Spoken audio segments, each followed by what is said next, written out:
Okay, well, good morning, everyone. I'm Shannon Berry with NASPO Value Point, the Cooperative Development Coordinator.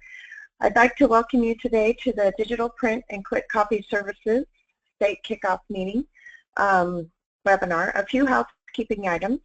We are recording today's webinar, and it will be available on the NASPO Value Point website later on this afternoon, along with the PowerPoint presentation that we'll be presenting to you today. Please mute your phones to cut down on the background noises so everyone will be able to hear the presentation. Also, please do not put us on hold. Phone systems tend to have music playing when your phone is on hold, and that will come across the webinar as well. And please hold your questions until Solomon has finished his presentation. We'll have a slide that will prompt for questions. So with that, I'd like to introduce to you Solomon Kingston with the State of Utah as the Contract Lead Administrator for the Digital Print and Quick Copy Services contract. Thank you for the introduction, Shannon. So as Shannon said, I'm Solomon Kingston. I am the co-lead with Terry O'Toole with the State of Utah's Division of Purchasing. I would just like to welcome everyone out to this webinar and to this presentation. And the agenda for today's presentation is we will go over the RFP process and evaluation to get where we are today with this master agreement. We will discuss the new master agreement and also conclude with Shannon Berry providing information on the participating addendum process. And so starting off with the sourcing team, I would like to thank Terry O'Toole for her efforts in finalizing this contract.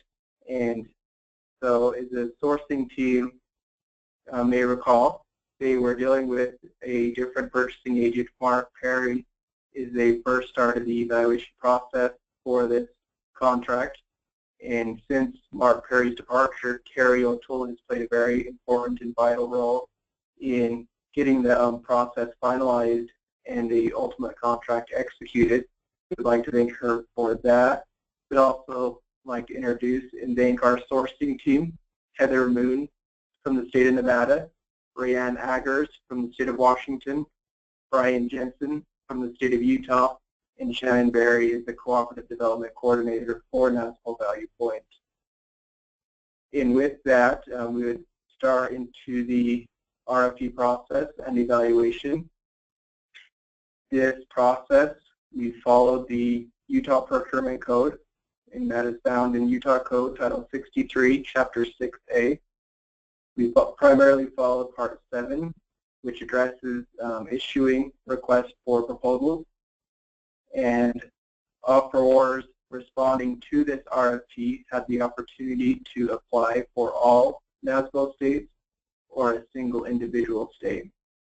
And so with that being said, the RFP was officially released on April 20th of 2016. There was no pre-proposal webinar, and while the RFP was opened, it was amended 5 times. To some of those amendments included adding other states' intent to participate in their estimated usage. We received those from Illinois, Alaska, and Oregon, and so that lent itself to an amendment. We modified some information requested on the pricing proposal form, and so that also led to an amendment. And the RFP officially closed on May 31st of 2016. And when it closed, we received 3 proposals right off the bat. One of those proposals was found non-responsive, is not providing sufficient documentation to the questions being asked. And so going into the evaluation rating matrix in describing how the remaining 2 proposals were evaluated and scored, the process followed by the state of Utah is a 3-stage process. We first looked at the mandatory minimum requirements, and then in stage 2 we looked at the technical scoring in those proposals that met or exceeded the given threshold, moved on to the cost scoring stage. And so at this point, I'll go into more detail as to what the mandatory minimum requirements required and what that evaluation looked like. So as you see here on the screen, there were 4 minimum requirements that each offeror was required to follow and provide sufficient documentation in their proposal that they met these requirements. The offeror and subcontractors must not have been under debarment. The offerors and subcontractors must not have been involved in any litigation that would impede their performance. The offeror must provide a contract manager as the single point of contact for managing the NASPO Master Agreement. And a sub-requirement was that this contract manager had a minimum of 3 years experience in managing similar contracts. And the last requirement was that that the offeror itself as a whole have a minimum of 3 years providing services of a similar nature. And that reflects to the, so this contract itself is for digital print and photocopy services. And so that's what that 3 years of experience lent itself to. And so applying these 4 main criteria to the 2 proposals, both of the proposals satisfy these minimum requirements. And so both of those proposals moved on to the stage 2 technical evaluation process. And so in this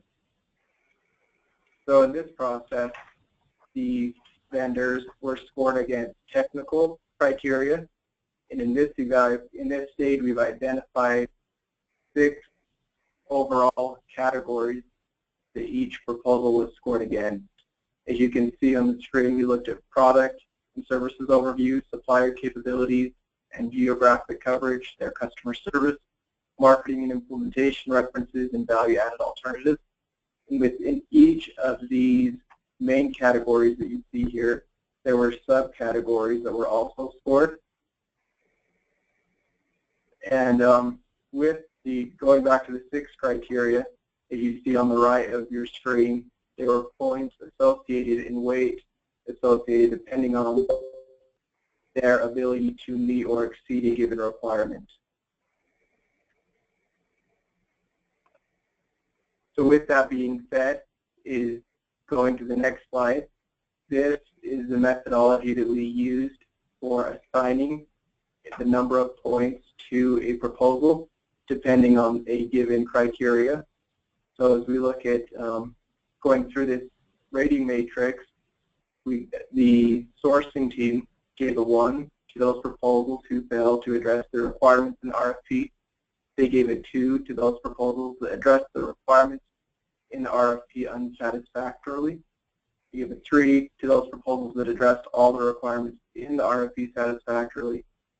Or they gave a 4 to those proposals that addressed all the requirements in the RFP, and where there were points in that RFP that met or exceeded some of the requirements. And the 5 was that the proposal essentially blew things out of the water. So they addressed all of the requirements in the RFP and exceeded them. And so these number of points were given to each criteria noted on the previous slide and weighted according to the number of points possible.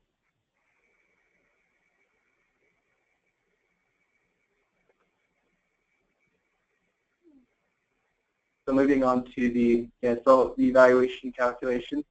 So as identified previously, the sourcing team consisted of multiple individuals, and each individual scorer gave a score for each criteria on the scale of 1 to 5.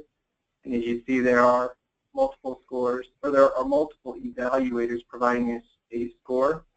So to arrive at a single score, an average was taken to arrive at the score for that given criteria. And so will bring us to the end of the technical evaluation stage and taking an average of the scores, applying those scores to the weights given that was previously identified, brought the offerors of the proposal to an overall score. And there were the total possible points available of 260 points, and the offeror was required to meet a 70% threshold from the total technical points available in order for them to proceed to the stage 3 cost evaluation stage. So moving to the next slide, the cost evaluation stage had a total of 240 points available. The offeror with the lowest total cost received the maximum points available for cost, so they received 240 points. All of the other offerors received points as determined by a ratio of their cost to the lowest offered cost.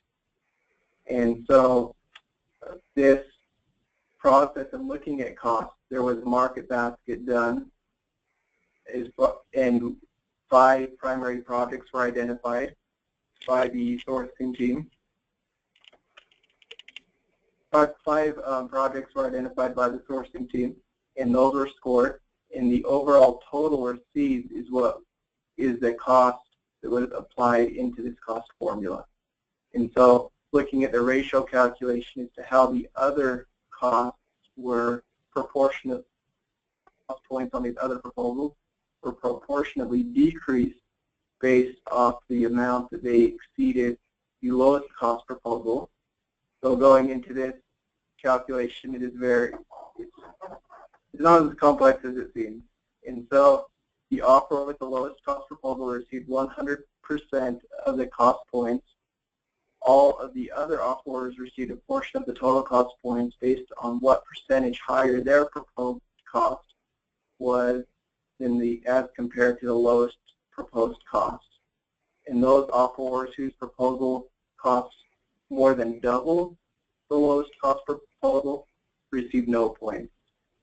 And so as we send these remaining 2 proposals through this process, that is the that ratio is, I guess, the ultimate determination as to how many cost points they receive in the end. And so moving to the next slide, the contract award threshold of 70%, again, of the total technical points available. Sorry, so it was 70% of the highest score. So the highest score received its number of points, and then the next highest score was compared to the highest scoring proposal, and those proposals that did not meet the threshold of 70% of the highest scores technical points were rejected at this stage in the evaluation process. And so moving to the next slide on the evaluation results. So this is the results that we came to with the 2 proposals who met or exceeded the mandatory minimum requirements. We had Office Depot and Taylor Communications. As you can see, Taylor Communications did not receive any points for the total cost points. That is because they did, in the technical portion of the evaluation process, they did not meet or exceed the mandatory minimum threshold. So as you can see, Office Depot had 286 technical points. That created a mandatory minimum threshold of 252. And Taylor Communications provided 227.3 points. So as it was below the minimum threshold, it did not move to the cost evaluation stage. So the ideal and the overall goal from this solicitation was to award multiple contracts, but the nature of the evaluation process and the nature of going through these proposals ultimately left only one offeror being awarded a contract at the end of the day. And so that concludes the discussion on the evaluation process and the RFP itself. And so moving to the master agreement that was executed, there was only, it said before, there was only one master agreement. and that was executed with Office Depot. The other proposal was from Taylor Communications, did not meet the technical threshold, so it did not receive the cost score, and it was rejected. And so going into the Office Depot master agreement that was executed, the old, I don't know whether the audience is particularly aware of the previous contract with Office Depot, but that previous contract expired on July 30th, 2016, and the new master agreement was executed on August 1st, 2016, with an effective date of August 1st of 2016, and that this new contract expires on July 30th of 2021. And so there is no overlap with the previous contract and the contract that we have now with Office Depot. The contract with Office Depot is structured generally the same way as the other NASPO contracts. You've got a master agreement cover page. In that itself, it provides information on the contractor's name, Office Depot's contact person, the period that the contract is valid, payment provisions on the NASPO administrative fee, and provides a list of the attachments. And as you can see here, we've got an attachment A, which is the NASPO Value Point Master Terms and Conditions. The attachment B, NASPO Value Point Solicitation Document. These solicitation documents, I would encourage you to review these and look through them. This here is where it provides information on the solicitation documents themselves and also the actual solicitation documents, and identifies the process that offerors and proposals were sent through in evaluating them to determine whether they provide and meet this best value determination. The attachment C is Office Depot's full proposal. Attachment D is the advertising and trademarks terms and conditions. These are Office Depot's terms and conditions for a participating state to use Office Depot's logo. And so definitely read through and understand attachment D. Attachment C is Office Depot's cost schedule. And this is where Office Depot provides the cost and pricing for each of the items covered under this master agreement.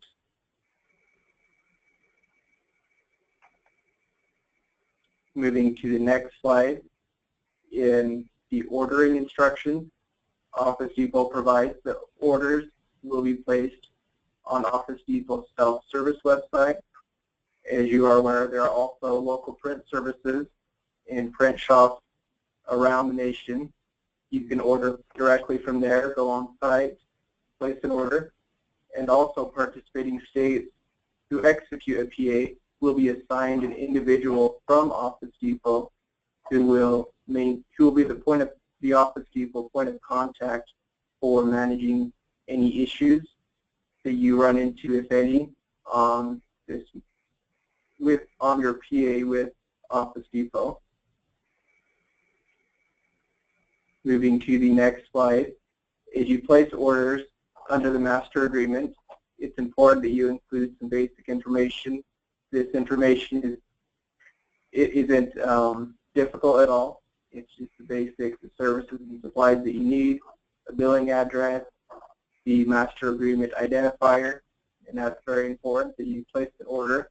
Be sure to identify the master agreement number and that you are placing this order under this agreement and under the PA that your state has executed with Office Depot. So moving to things to watch out for, the contract terms. The contract specifically provides that you may place an order prior to the contract's expiration or termination, even though the delivery date might be after the contract is expired. So if you recall, the contract expires on July 30th, 2021. So on July 29th, you are able to place an order under the contract so long as the delivery date and the performance in satisfying that order occurs no later than 120 days after the contract expires.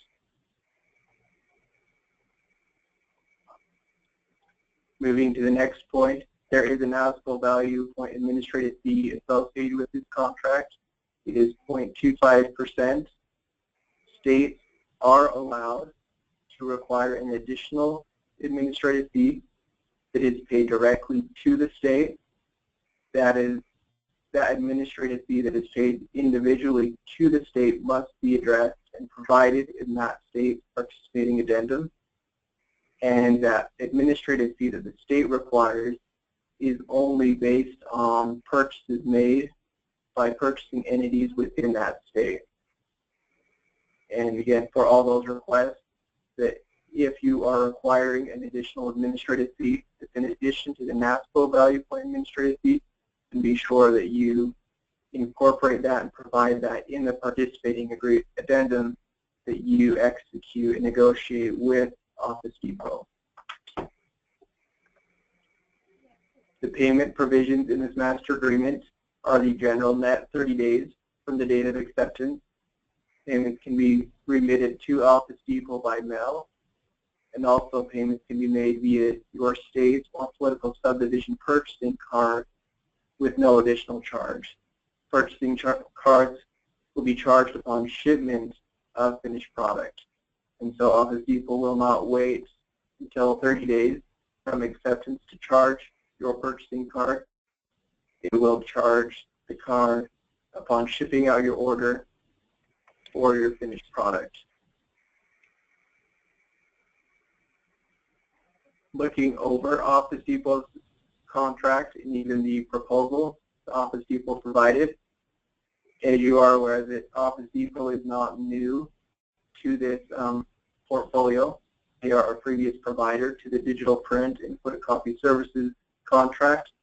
And so on their end, we are in very good hands as far as there is no major development required or even deployment to incorporate the needs in structure of in satisfying a NASPO value master agreement. Their claim and their argument is just plug and play. They have the structure in place, and that they provide each member in NASPO a thorough and comprehensive product listing. In the attachment E to the master agreement, you will see the pricing and each product that Office Depot is providing under this contract.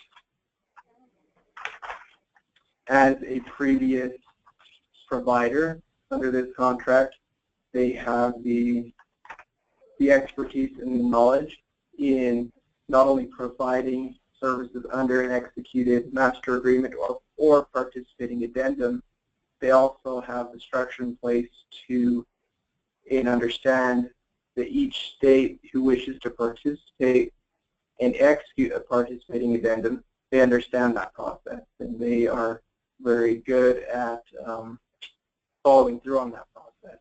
And like mentioned before, as each state starts the process of executing and writing up a participating addendum, Office Depot will and does provide a point of contact that is focused on your individual state. Moving to the next slide. Let's see, I think we covered a majority of these items. The Office Depot provides not only an online platform to place orders from, but you have the ability and the capability to walk in any of Office Depot stores and place an order under the contract. Office Depot, as they provide you with the point of contact, as Office Depot provides you the point of contact for your individual state, you can, if needed, request training on specific items from placing an order to, I think placing an order is really the only thing that I can think of off the top of my head for training, but even there's also educating you as a state as to what exactly is provided from Office Depot under this contract. So with that being said, that brings us to the end of the process for describing the master agreement. Does anyone, correct me if I'm wrong, Shannon, but I think we were going to open up questions now, or was we going to save them until the very end of the presentation? Yeah, they can go ahead and ask you questions now regarding the contract, and then I can move into the PA process. Hey, Solomon, Shannon, this is Richard with NASPO Value Point. I have a question. Solomon, you referred to one of the initial responders that was found non-responsive. I believe you referred to him as Taylor Communications. Is that the same company that was known under the now expired contract as Standard Register? Correct. So let me go back. So yes, Taylor Communications, they were an old vendor on the expired contract. Okay. With that being said, I don't recall exactly what you said as to the point they were rejected. They did meet the mandatory minimum requirements, and they did go through the technical evaluation process, but they did not meet that threshold, and that is where they were removed from the evaluation. Okay. And if I can just make a quick comment to the group, if there's anybody that is concerned or was concerned at all about only having one awarded vendor on contract, while the presentation was going on, I went back and looked at my sales summary numbers for this contract over the years. And Office Depot and Office Max were always split into two different companies, and then we had Standard Register. So that was 3 companies total. But Standard Register, and who Solomon told you all was now known as Taylor Communications, their overall usage on the contract or reported sales under the contract was less than half of 1%. So Office Depot, Office Max over the years has made up approximately 99.4% of all the sales under this contract. So while we only have one choice, we had more than one choice in the past, but I don't foresee this one choice now really being having any impact on the contract at all. Yeah, so as Richard pointed out, in the previous contract there were 3 awarded vendors. 2 of those vendors merged together. Office Depot and Office Max are now one company. That left Taylor Communications to possibly qualify, but as Richard noted that they didn't satisfy the technical requirements. And it is my understanding that Taylor, previously they only provided services to the state of Alaska and the state of Hawaii. That's correct. Those were only the ever report, and they were, as I said, they were extremely small.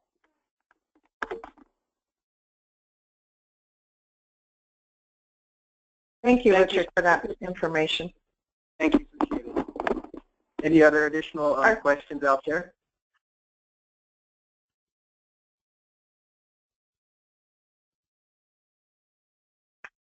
Thank you. I think I'll turn the time over to Shannon Berry. Okay, thank you. Okay, I'll explain the participating addendum process for those of you that may be new to working with NASPO Value Point. NASPO Value Point, or I'm sorry, NASPO has signed a cooperative memorandum of agreement with all 50 states in the District of Columbia, which allows them to use our contracts that have been put in place by the NASPO Value Point organization. So there's a few ways to participate. We have 3 options. The first option, which is our preferred option, is the state CPO will execute a PA, participating addendum, allowing all state agencies and eligible entities within their state to participate in the contract. Option 2 is, for whatever reason, the state CPO chooses not to allow their state agencies to participate, but they are willing to sign a participating addendum to allow for their eligible entities to participate in the contract. And then option 3, again, for whatever reason, the state CPO chooses not to sign at the state level. However, they will allow the eligible entities to sign their own participating addendum with each of the contractors that they choose to participate. There is an additional step that we need to work through the state CPO to make sure that they are okay with that entity signing their own participating addendum. There are some times where a state has its own in-state contract, and because we are a state-owned cooperative, we do not want to compete with a state contract already in place. So that's why we have that extra level of approval from the state CPO when an individual entity wants to sign a participating addendum.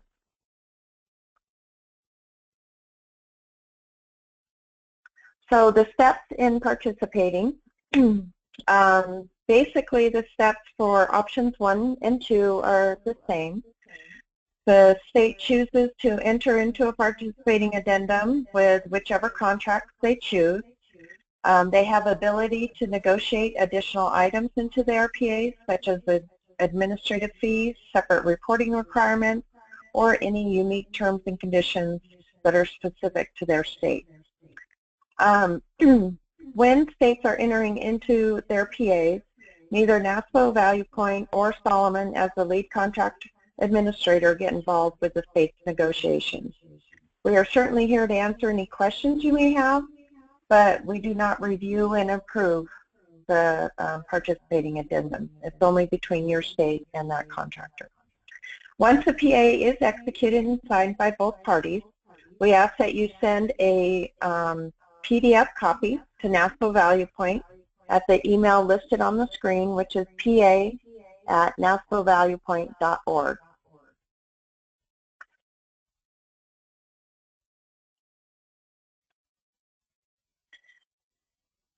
Okay, the process for option 3 is basically the same. However, we need to have that check-in with the state CPO to get their approval and okay for that entity to sign their own participating addendum with the contractor. Once we receive their okay via email, then the eligible entity is free to negotiate directly with the contractor. Again, NASPO Value Point and the lead contract administrator, Solomon, does not get involved in the negotiations. It's between the entity and that contractor. Then again, we ask that the executed PA be sent to NASPO Value Point in a PDF format to the same email, the pa@naspovaluepoint.org.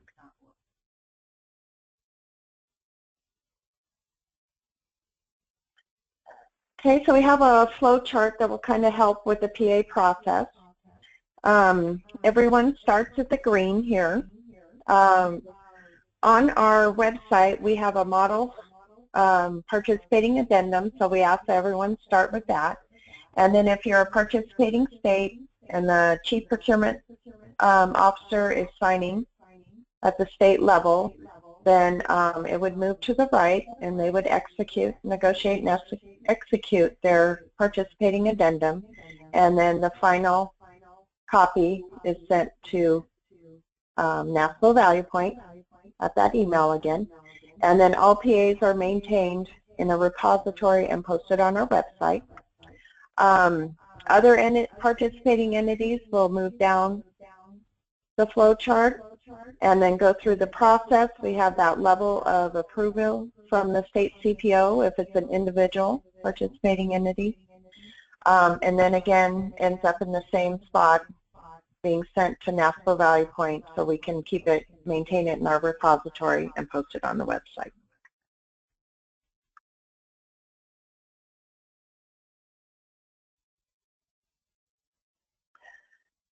Okay.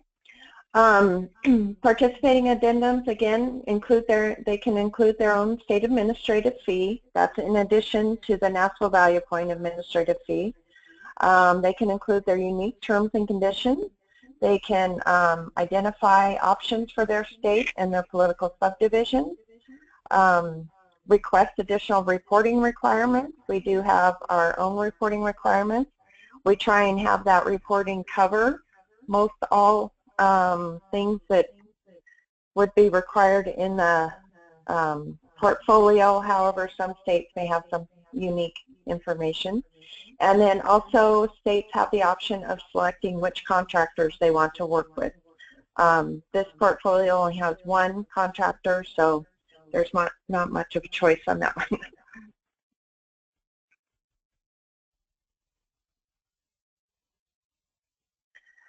Okay, some things to remember. Again, sample or model PAs are located on the NASPO Value Point website under the contractor page.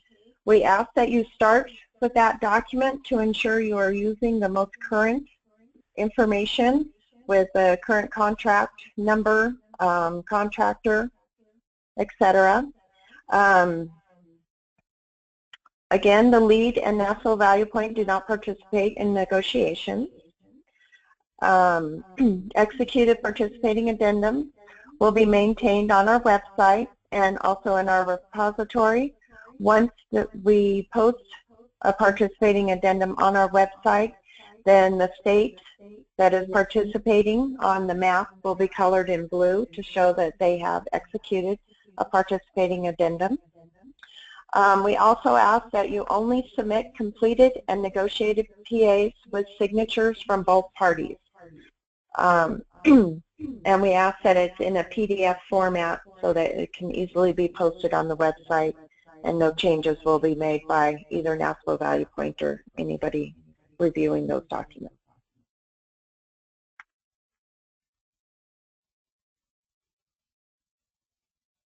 Okay, so with that, I am the Cooperative Development Coordinator that supports Solomon and the Digital Print and Quick Copy Services sourcing team. If you have any questions on the PA process, please feel free to contact me at any time.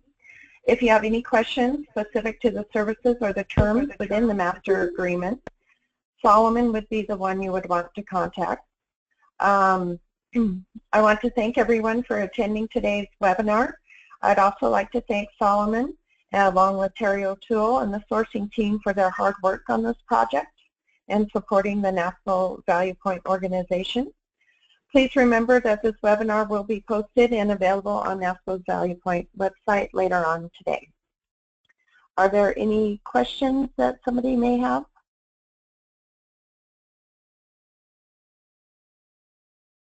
No? Okay. Well, thank you all, and thank you, Solomon, for doing such a great job on the webinar. Thank you, Shannon. Thank you.